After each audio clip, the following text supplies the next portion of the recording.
NDTV Control All Defense, powered by IFCO Tokyo. Hello and a very warm welcome to a special episode of Control Alt Defense. I've got to admit that Vishnu and I had something completely different planned for today, but thanks to the Indian Air Force Chief, we had to put that episode aside just for the moment because there is no ignoring what the Indian Air Force Chief has said. I'm in Bengaluru today, the city where Air Chief Marshal Amarpreet Singh has dropped a bomb of information as part of the LM Katre Memorial Lecture. The SAGW systems, mostly from, I'm talking about fighter aircraft are from S-400. We have at least 5 fighters confirmed kills and 1 large aircraft, which could be either an Lint aircraft or an AWNC aircraft, which was taken out at a distance of about 300 kilometers. This is the actually largest ever recorded surface-to-air kill that we can talk about.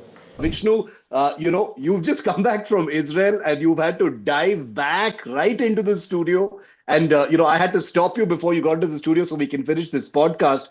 It's crazy. The LM Katre Memorial Lecture is usually a pretty sober affair, very academic. And Amarpreet Singh, the Air Chief, has chosen this lecture to answer some crazy questions, most notably putting a number on how many Pakistan Air Force fighters and other aircraft that the Indian Air Force actually managed to destroy during Operation Sindoor. But first, your opening thoughts on this crazy speech by the Air Chief. This is my F-16 patch. Why is that relevant today, Shiv? I flew with these at Hill Air Force Base in Utah. F-16s have been lost to the Pakistan Air Force. Very random start to what I had to say. But more to the point, number one, the Indian Air Force Chief said today that the Pakistan Air Force has lost 6 aircraft. 5 of these are fighter aircraft. They were all taken out in the air by surface-to-air missiles, likely all by the S-400. Number 2, the 6th aircraft was an AWACS aircraft, an airborne warning and control system, which is basically a flying radar, or it may have been an electronic intelligence platform. That aircraft was taken out at a range of approximately 300 odd kilometers, which is a world record. He dropped that in as well. This was absolutely remarkable because the S-400, in the class of missiles that it is, outranges anything anywhere, right? And therefore, it actually works if we've taken out that very precious asset. Then he said, they have lost another AWACS platform on the ground in Bolari. Shiv, which network put out the pictures of Bolari first? Hello, we did. Sorry. He also suggested that there were F-16s. This is the squadron, but no, that's not the point. F-16s, which were taken out in Jacobabad. Hello, which platform put out the pictures first? Over here. You can raise your hand also, Shiv. But let's get a little bit more, perhaps a bit more somber in this entire presentation. No, I'll take them one by one, Vishnu. Trust me, we're going to go through each of the things that the Air Chief has said threadbare. You've covered, you've touched upon all of the things he said. I want to go through them one by one. Let's first talk about the 5 aircraft.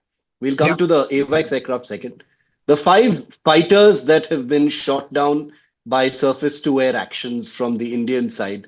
We don't know what these fighters were, but I'm going to ask you to conjecture what possible fighters could these have been, Vishnu? The J-10, the F-16, the JF-17, and either the Mirage 3 or Mirage 5 or both. These are all the primary aircraft that the Pakistan Air Force now operates.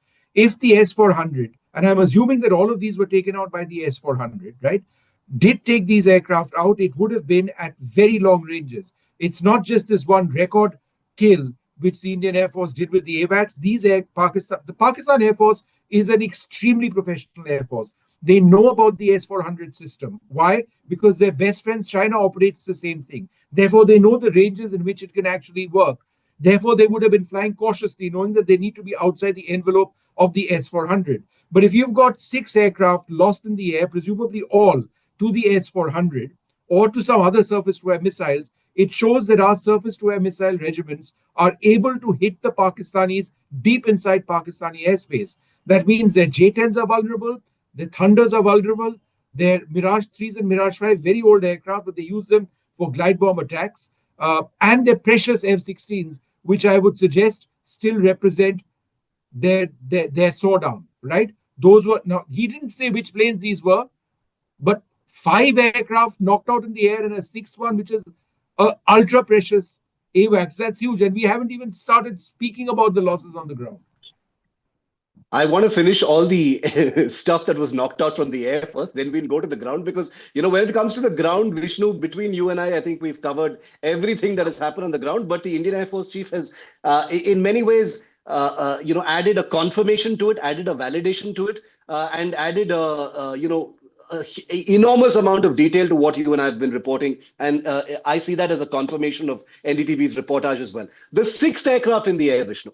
The 6th aircraft in the air, which the air chief said, and I quote, a large aircraft which could have been an electronic intelligence aircraft or an airborne early warning and control aircraft, which, as you rightly said, is basically a flying radar. These are very expensive aircraft, which do the difficult job of command and control of the airspace. They guide aircraft. They provide targeting information, early warning about enemy actions in the air, on the ground, etc. So these are hugely advanced, very valuable force multiplier type aircraft that Pakistan has got from various sources. They've got some from Sweden. They've got some from China as well. What possible aircraft could this have been? And describe the fact that this was taken out, according to the air chief, at a range of over 300 kilometers by an S-400, making it a world record in air warfare. I want to read out the quote of the air chief. We have at least 5 fighters confirmed kills and 1 large aircraft, which could either be an ELIN, that's electronic intelligence, or an airborne warning and control systems aircraft, which was taken on at a distance of about 300 kilometers. This is actually the largest ever recorded surface-to-air kill that we can talk about. Quote, Chief of the Air Staff, Air Chief Marshal A.P. Singh. I mean, this is huge. In knocking out aircraft at a range of 300 kilometers, imagine what this means for warfare. This was the most sophisticated Shiv, one of the most sophisticated air battles anywhere, right? Where you've got 2 near peers operating 4th generation, 4.5 generation aircraft, both air forces supported by AWACS platforms, both armed with extremely long-range surface-to-air missiles and air-to-air missiles. The fact that you're getting these missile kills and these are going in successfully, it goes to show how fighter aircraft or any aircraft in the air are distinctly vulnerable in the context of modern warfare. I just wanted, one more side question about what we've knocked out in the air, Vishnu, and then we'll, land and go to the ground damage. The pilots on board these aircraft, the F-16s or the J-10s or the AWACS aircraft that you were talking about, what would it have been like for them watching these missiles come at them? Would there have been missile warning? Would they have had approach warning systems? Would there have been evasive maneuvers? What would that have been like? Because like you rightly said, the Pakistan Air Force was following orders. These are professional pilots themselves. What would that have been like from the cockpit? Radar warning receivers would have been blaring in their cockpit. They would have gone into evasive maneuvers. Certainly some of the more advanced aircraft, the F-16 Block 50 plus, the J-10, presumably the JF-17, would have automated chaff and flare dispensers, which would, as an approach, a missile came in the vicinity, they would have been, letting chaff out, which fools radar-guided missiles, flares out, which are designed to fool infrared guided missiles. Those aircraft which had active jammers or even passive jammers, those would have been operational to try and ensure that the incoming missile wasn't able to lock on and hit a target. However, the S-400 has a very decent and reliable series of measures to work despite the presence of electronic warfare systems in the air. So it's relatively jam-proof. Nothing is 100% jam-proof. It's relatively jam-proof. And if these did go through, as the chief says, and knocked out all of these 6 aircraft on the ground, right, that AWACS would be definitely protected through very heavy jamming systems and a jamming environment. It's just huge for the Indian Air Force. Look at the timing of this statement. The Pakistanis hadn't put down, their morning cup of tea or whatever it is, by the time that, they started knee-jerking to Indian losses, right? And here we have our Air Force chief, very somber today, 3 months later or whatever it is, saying, by the way, this is what we did. Why? Because, and they very smartly realized that they didn't want to get into this tutu meme with the Pakistan Air Force. You're a more credible country. You're a more credible Air Force. You've got, you want to do things on your own time. They didn't even want it to come out before the parliament session. He felt under no obligation or pressure that parliament abhi hone wala hai, we should reveal our cards because otherwise there may be some sort of crisis in parliament. He said, he's not a politician. So he's released this information when he felt like releasing it. And the fact of the matter is, let's talk politics for half a second. Should the Congress party not have picked up the phone? Hello? Before making statements like some defense attaché, a naval attaché in Indonesia or somebody else went and said that your hands were tied, you were bound in these operations. Should they not have picked up the phone? Ask the chief, sir, we need this clarification. And if he didn't give an answer, then go to town on that. But the Air Force would have explained, would have taken them into confidence and would have said that, let me get that. I've got that quote out. Shiv, excuse me, I've got to say it. A key reason for success was the presence of political will. This is what Air Chief Marshal AP Singh said. There were very clear directions given to us. No restrictions were put on us. If there were any constraints, they were self-made. We decided how much to escalate. We had full freedom to plan and execute. Our attacks were calibrated because we wanted to be mature about it. There was a synchronization between the three forces. The post of CDS made a real difference. He was there to get us together. NSA also played a big role. Now, if the Congress party had picked up the phone and said, is it true that your hands were bound? He would have said this. He's not lying on uniform, It's absolutely ludicrous. And I'm going to come to that part where, the entire opposition narrative led by Rahul Gandhi has been, you can't release a tiger with its hands tied and expect it to do its work. And I think that's obviously has triggered something inside the Air Force chief. And you and I both know the Air Force chief as someone, who's a tough talker, Vishnu. When he talks, he usually means what he says. You cannot accuse him of peddling any agenda because this is a man who has, quite frankly, rubbed the establishment the wrong way a number of times in the recent past, because of his straight talk. And therefore, here's one guy who you can, look in the eye and take what he's saying at face value. And he's a real war fighter. But exactly, Shiv. That's exactly the point. Yeah. If you had to pick an air chief to go to war with, this is the man. He happens to be chief right now. I couldn't agree more with you. I want to draw you back to the specifics, Vishnu. The images that you've been putting out since the beginning, the incredible clear images, whether it is Jacobabad, whether it is Bholari. Let's take those two air bases for a second, because those are the two air bases which the air chief is, we understand to be referring to when he talks about the F-16s and a possible, intelligence aircraft also destroyed on the ground. Tell us about those F-16s and, another larger special aircraft destroyed on the ground. Means that at least two more aircraft, apart from the 6 that he has confirmed to have been destroyed in the air, at least 2 have been destroyed on the ground. Tell us about that.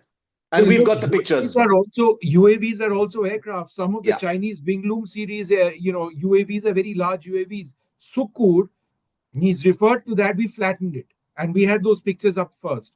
Bholari, there is a sense that there was an AWACS aircraft of the Pakistanis, an ARI platform, most likely, if not Chinese. They actually have had more AWACS platforms in service with them than we do. The Saab ARI, brilliant platform. If you've knocked one in the air and knocked one down on the ground, for the Pakistan Air Force, massive loss. Jacobabad, presumably, is where the F-16s were shot. Now, can I also make a couple of points? And I've never said this before, Shiv, and I think our viewers need to know. Shortly after this all happened, I put in a proper request for a Freedom of Information request to the US Department of Defense, asking specifically if there was the loss of Pakistani F-16s. Why? Because end-use monitoring of those platforms is done by the US Air Force, right? Or the US Defense Department's various, specialists. They acknowledged that and said, look, we are not answering this question, but we invite you. There was no rejection. We invite you to ask this question. And they listed a couple of others, who I reached out to. And I emailed them twice. They never replied. No denial. I read that as no denial. No, but isn't this odd? I saw our friend Angad Singh's tweet just a short while ago as well, Vishnu, where he talked about, please note that the United States has not published a list of active F-16 fighters like it was done after Balakot, even though it was not an official list. These lists did emerge, on the interwebs, to bust the narrative that India had actually shot down an F-16 or killed an F-16. This time there's total silence. They've denied you an answer. They've directed you to someone else. The people you've tried to follow up with have not answered you. There is total silence. So there's total silence. So should we assume that this is practically, not categorical, but practically confirmation that at least one F-16 has been hit? As far as I'm concerned, it is confirmation if our air chief has said this. The air chief is making these remarks not off the top of his turban. He is making these remarks because he has picked up on something. He has picked up on deep intelligence. He has been briefed by somebody. He is not making these remarks, right, without knowing fully well the gravity of the remarks that he's making. That's confirmation for me. We have had discussions, Shiv, you and I, in the last couple of months with people in the Air Force who have had exactly the sense that, no, we have hit them hard. They'll come on the record, say it. They didn't do it. Now they have. It's on the record. What is the larger implication of F-16s being destroyed by S-400 missiles or by airstrikes? What is the larger implication, geopolitical and otherwise? We don't know the aircraft which were eliminated in the air. It could be all Chinese platforms. Remember, they've got very many more JF-17 Thunders than they do F-16s. A much smaller number of J-10s, but whether F-16s were knocked out in the air or not, we do not know. That's a possibility, right? We have the signatures of F-16s. We train with F-16s all the time. We train with the Singapore Air Force's F-16s. We've trained with the US Air Force's F-16s. We know that platform's ability inside out. We've had our pilots evaluate advanced variants of the F-16 because we may even have acquired it at one stage. It's still not ruled out. It's called the F-21. Technically, it's still in the hunt, right? So we know about the F-16. So if our S-400s manage to take those out, then, it's not inconceivable. But that's not what the chief said. Yeah. What the chief said is that there were a few under maintenance which got hit. Now, I don't know if that's one or more. But I will also say, and we've had in the course of 5 minutes before we started, exclusive access to what the chief said. And there are first-time new images of the success of the Indian Air Force's strikes on Chunia and I think Asifwala, another radar site, where the Air Force says, look, we hit these as well. Vishnu, we don't talk enough of that, the radar sites, because those were huge. The radar sites that were struck, not only did you on NDTV put out the first pictures of all of those strikes, we also broke the very important detail, Vishnu, a few weeks ago of how there were actually many more strikes than had been officially acknowledged in that famous press conference. And this was sort of quietly put out in one of those presentations. And now the Air Chief's presentation also adds an even another layer, more pictures of more places that were actually struck, which is crazy. So all of that is going to be on air in a moment from now on NDTV. But apart from that, Vishnu, one important part I wanted to just revisit because a lot of people are asking about this. One, the S-400 is not some mysterious unknown to the Pakistanis. No. They would have known well about it. India has made no secret about its acquisition. We now know why Adampur was such a point of interest. Favorite target for the Pakistanis. Now I understand, with a little bit of sympathy, why they had to fake all those satellite images of destroying S-400s in Adampur, because it was very likely something from there that went up and knocked out some of their aircraft. But seriously speaking, what could have gone wrong, considering they would have received multiple levels of briefing and data about what the S-400 can really do? Was there a botched planning? Was there were there errors in airspace management? I know it's a complicated this is a complicated business, but losing 6 aircraft, possibly all of them to S-400s, is no small thing. Shiv, most Pakistani air bases are within the range of the S-400 the moment those planes take off. So you take off and you get sent right down. Yeah. I mean, theoretically, that's what the S-400 can actually do. Most of these Pakistani frontline air bases are well within that 400-kilometer distance, right? We do know that we had S-400s at Adhampur. Not a secret, people. We aren't going to jail about this. The Prime Minister was filmed in front of one, hence we know. But that being said, they are incredibly vulnerable. The Indian Air Force also has any number of frontline air bases, but we also have air bases at depth. So that gives us perhaps more operational flexibility in the deployment of fighter aircraft. But if you've got a system, right, which picks up your air assets really early, then it becomes, it's a matter of concern for the Pakistanis that they can be knocked out. Now, they've obviously got jammers in play over there. They've obviously got, all sorts of techniques to try and avoid the S-400, but they didn't win, did they? They didn't. They lost. They not only didn't win, but boy, did they lose. And the responses on the interwebs and social media from Pakistan are very, very predictable, very, very expected. They, a lot of people asking, oh, why did the air chief wait this long to actually put out this information? And it's quietly Shiv, I have a put out story. Yes. That's why I wanted to ask that. Go for it. In 2019, during Balakot, we were desperately looking for images of the strike on that Jaish-e-Mohammed terrorist camp, right? Now, there were Jabba two sets of yeah. weapons which were used, the Spice 2000, which was a penetrator warhead, and there's something called the Crystal Maze. Now, it didn't entirely go the way the IF wanted. The entire mission was supposed to have perhaps much more gravity.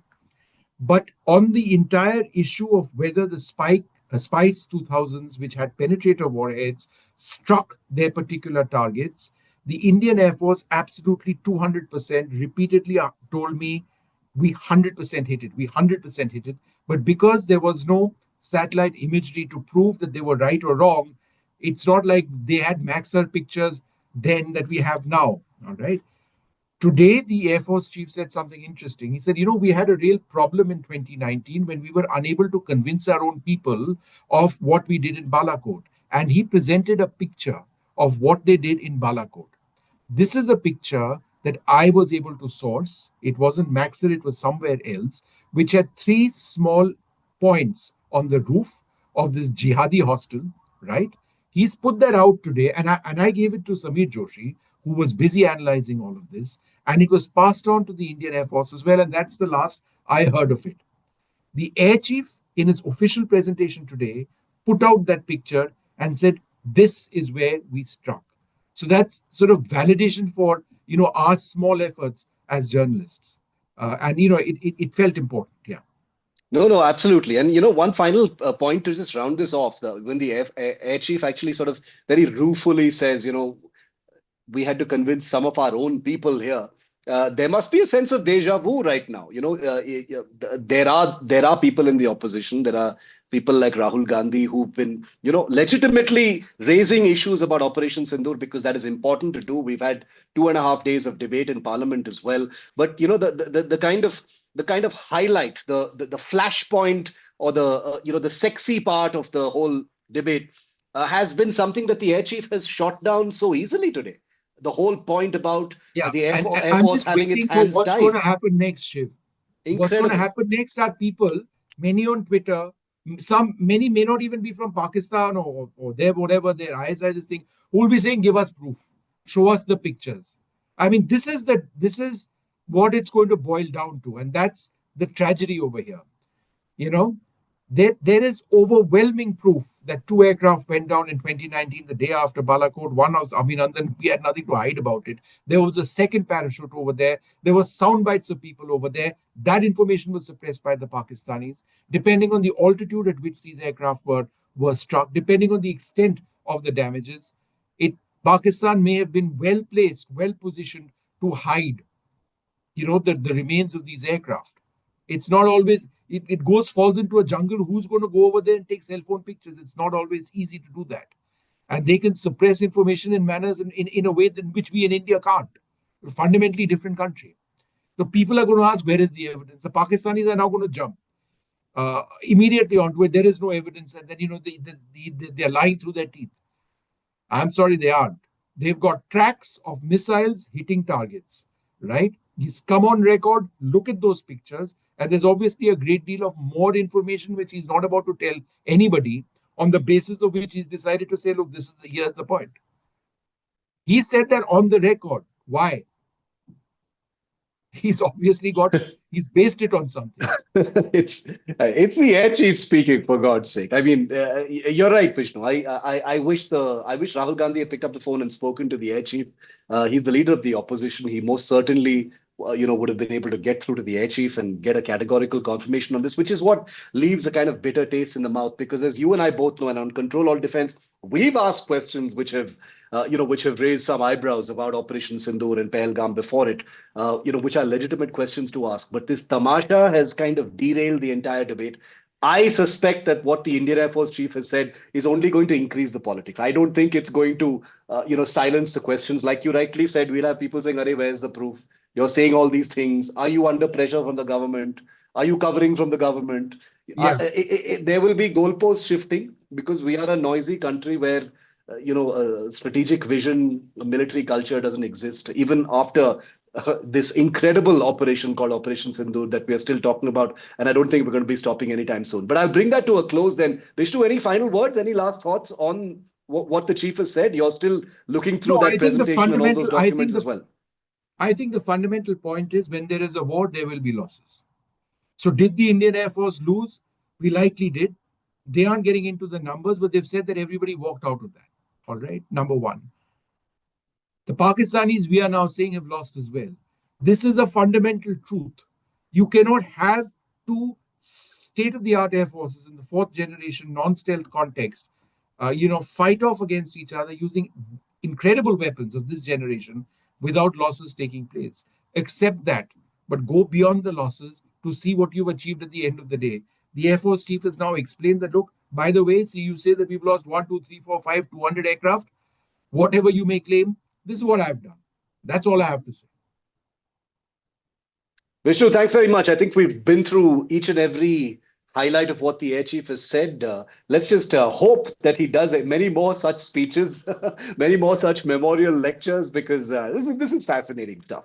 No matter what you are, whether you're an av geek or a military aficionado or a war junkie, whatever it is, there's such a wealth of incredible information. None of it jingoistic, all of it soberly told, specifics, arithmetic, numbers, types. This is a gold mine. So I'm not surprised that you and I are known as jingos. You and I are known as online jingos. No, but the thing is, I may be sometimes accused of being a jingo. You are not. That's the great thing about this podcast, Vishnu, which is that when we speak, people listen and it is credible. So I may sometimes chest thump a little bit. I may get a little emotional and carried away. You bring that down to the factual level, which is I think an incredible sort of calibration that this podcast enjoys. And I acknowledge it openly. I think it's a fabulous thing because you bring so many years of experience and having seen these things up close, that it is something that completely lifts the conversation. And I'm sure I have no regrets in putting aside our earlier episode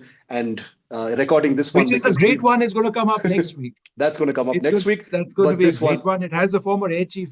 Air Chief Marshal Dhanua, and he does talk about Abhinandan and the MiG-21 in that. So there's a lot. That's going to come up next week. That's going to come up next week. This one was simply unignorable. We had to do it. Hats off to Air Chief Marshal Amarpreet Singh, and I hope all of you enjoy this episode. Thanks very much, Vishnu, and thanks to all of you for listening and watching.